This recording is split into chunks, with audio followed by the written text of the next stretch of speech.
เคยมองផ្លែចឹងមិនមកប្រយោជន៍បងប្អូននេះគឺយើងមានប្រម៉ូសិនថែមបាទយ៉ាងមកឈុតជួយបងប្អូនបាទរង្វង់15សបក delay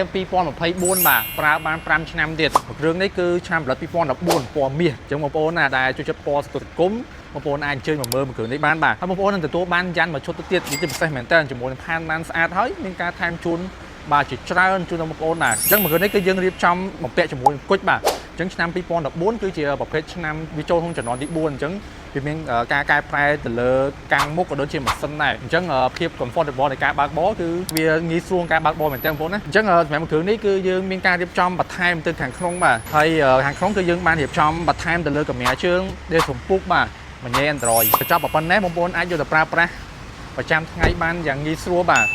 ជាមួយនឹងឡានដែលមានគុណភាពខ្ពស់ស៊ីសាំងតិចជារួមទៅភាពធន់នៃតូតាពីបងប្អូនអាចដឹងហើយបាទគឺมันងាយខូចទេបាទឲ្យបងប្អូនមានការថែទាំល្អអញ្ចឹងណាបងប្អូនបាទហើយជាមួយនឹងសពនភាពប្រើប្រាស់ក៏មើលទៅសស្អាតផងដែរអញ្ចឹងសម្រាប់តម្លៃវាគឺបងប្អូនណារៀបចំប៉ុណ្ណេះថែមសាក់លេខគឺអត់ដល់11000ទេបងប្អូននិយាយទៅពិសេសខ្លាំងមែនតើសម្រាប់គ្រឿងនេះអញ្ចឹងបងប្អូនដែលមានចំណាប់អារម្មណ៍អាចធ្វើការតំណងមកកាន់ Top Auto ឥឡូវនេះយើងធ្វើការផ្ដល់ព័ត៌មានប័ណ្ណជូនបងប្អូនបាទបងប្អូនចង់ទិញលុយសុទ្ធក៏បានធ្វើការបង់រំលោះក៏បានដែរបាទយើងមានលក្ខខណ្ឌជាច្រើនជូនបងប្អូនបាទជាបងប្អូនមានចំណាប់អារម្មណ៍អាចតាក់ទងមកឥឡូវនេះបាទសូមអរគុណ